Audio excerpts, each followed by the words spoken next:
Hi everyone. So the day has come and আমরা বেরিয়ে পড়েছি ঘুরতে যাওয়ার জন্য। তো এখন আমরা যাব এয়ারপোর্টে, ব্যাগ ট্যাগ নিয়ে রেডি। এখানে প্রচন্ড গরম লাগছে আর আমরা যেখানে যেতে চলেছি সেখানে বরফ আছে। তো ওইটা ভেবেই খুব মজা লাগছে যে আমরা বরফের জায়গায় যাব। কোথায় যাচ্ছি সেটাকে আমরা বলবো এখন? না না না, এখন বলা যাবে না।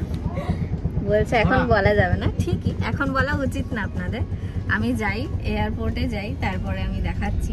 আপাতত এয়ারপোর্ট থেকে ফ্লাইট ধরে উড়ি, কোথায় নামবো সেখানে যাই, সেটা তো আজকেই জানতে পেরে যাবেন আপনারা, কারণ আমরা আজকেই পৌঁছে যাব সেই জায়গাটায়। তারপর কৃত্তিকা বলবে আমরা কোথায় যাবো। প্রচুর সাসপেন্স রাখতে পারে।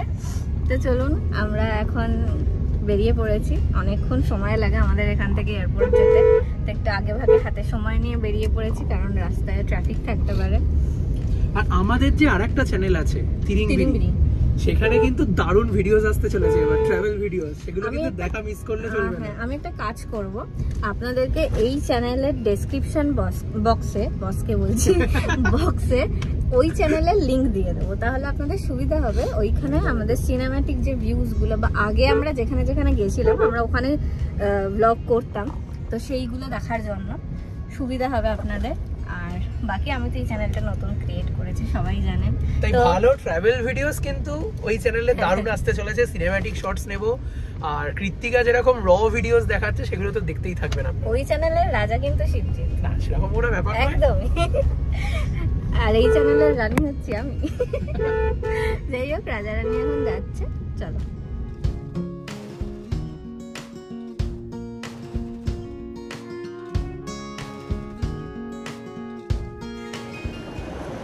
তো ঢুকে গেছি এয়ারপোর্টে।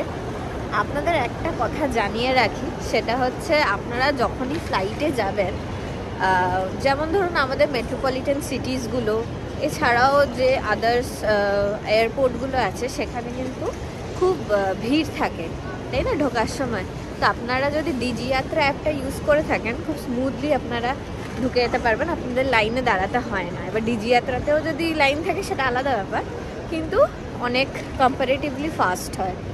তো এটা একটা ছোট্ট ইনফরমেশান আপনাদের দিয়ে রাখলাম। চলুন তাহলে সিকিউরিটি চেকে গিয়ে চেকিংটা করাবো। তার আগে আমাদের বড় লাগেজ আছে, বড় লাগেজটা আমরা রেখে দিই।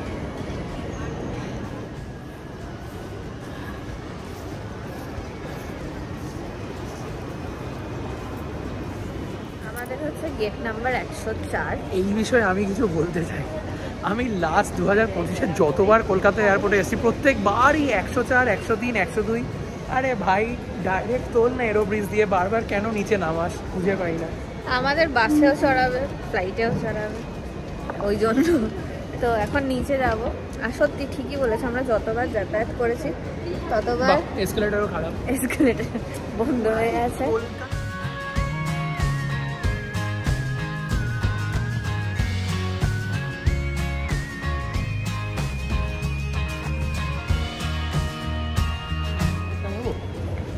কফি খাবে? একটা নেবো। কফি খেতে পারি, কিন্তু এয়ারপোর্টে এত দাম হয় না, জিনিসপত্র একটু চলে না। কত দাম? 395। আমার গায়ে লাগে, অসুবিধা তো নেই, গায়ে তো নেই। চলো,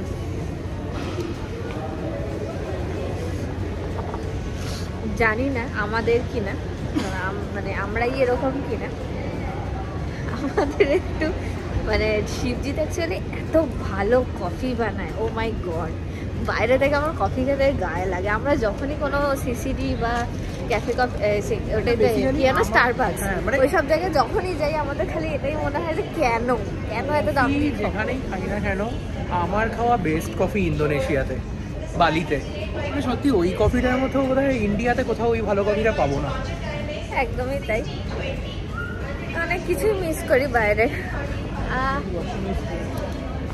হ্যাঁ, তো চলুন দেখি কফির এখানে কত দাম হয়। আমি আজকে সকাল থেকে কোনো রকম ব্লগ স্টার্ট করতে পারিনি, কারণ সকালে উঠে পুজো করেছি, তারপর আমরা এনেছি রান্না করে খাবার দাবার, পোলাও আর মাংস। পোলাওটা আমি বানিয়েছি, ও মাংস রান্না করে এনেছে। মানে সত্যি কথা বলতে গিয়ে এখন প্রায় 8 দিন আমাদের বাইরে খাওয়া। 8 দিন বাইরে মানে যদি টিফিনটা আমরা ঘরের বানানো খাবারটা খেতে পারি, হ্যাঁ বেটার সেটা। টিফিনটা বেটার, কিন্তু চাপ হয়ে যায় যে বেরোনো, আগে এত কিছু কাজকর্ম করে বেরোনোটা একটু চাপ হয়ে যায়। তার মধ্যেও মাঝখানে আবার বেরিয়েছিল কন্টেনার্সগুলো আনতে।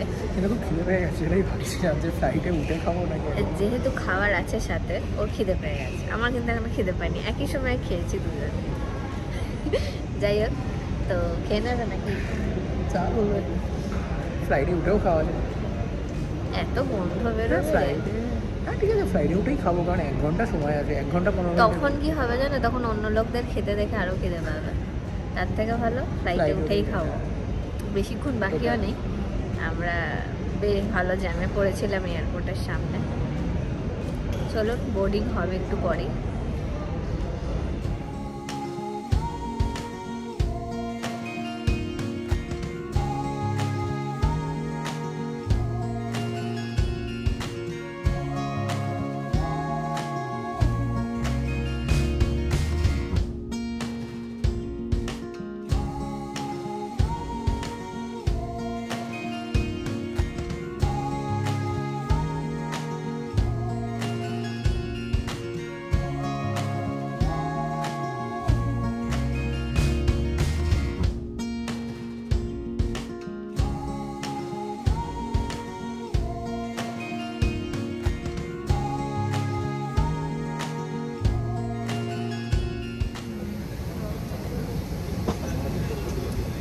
বলবে নাকি? বসে পড়েছি, আর কি বলবো। কোথায় যাচ্ছি সেটা বলবে না? এখন বলা যাবে না, নেমে এয়ারপোর্টটা দেখাবে। ঠিক, সেই আগে উইন্ডো সিটটা নিয়ে নিয়েছে। এগুলো ঠিক? আমি তো বললাম তুমি বসবে কেন, আমি কিছু বলেছি? একবারও বলেনি গাইস।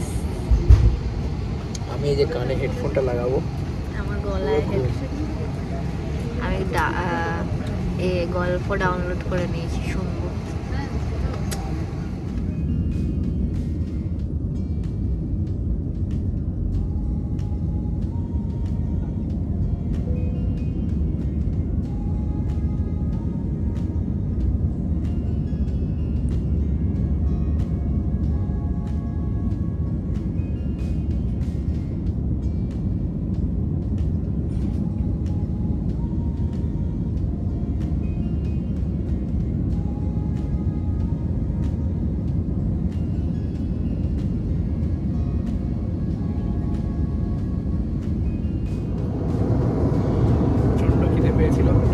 প্রচণ্ড খিদে পেয়েছিল, ফাইনালি বাড়ি থেকে আনাটা খাবো।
তাড়াতাড়ি ব্যাগটা পেয়ে গেছি, এত তাড়াতাড়ি পাই না কখনো।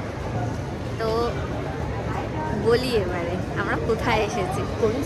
আমরা আপাতত এসেছি Gauhati. Guwahati airport, the gateway to the north east India. তো আর কি বলবো, ওর একটাই কথা, কি খাবে আর কি খাবে না। এখন আমাদের উবের বুক করতে হবে। আজকে আমরা থাকবো এখানে একটা হোমস্টেতে, কিন্তু কালকে অ্যাকচুয়াল অ্যাডভেঞ্চার স্টার্ট হবে, তো সেটা কালকেই বলবো। চলুন আজকে গৌহাটিতে আমরা কি কি করছি সেটা দেখাচ্ছি।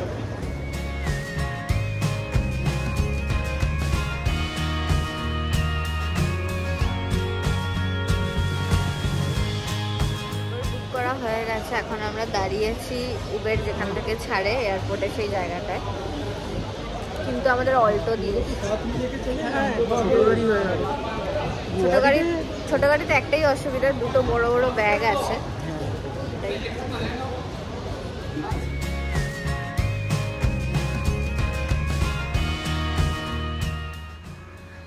এসে গেছি এয়ারবিএনবি রে। দারুণ ঘরটা, দেখাও। একদম সুইট ছোট্ট একটা রুম, সাথে অ্যাটাচ বাথরুম।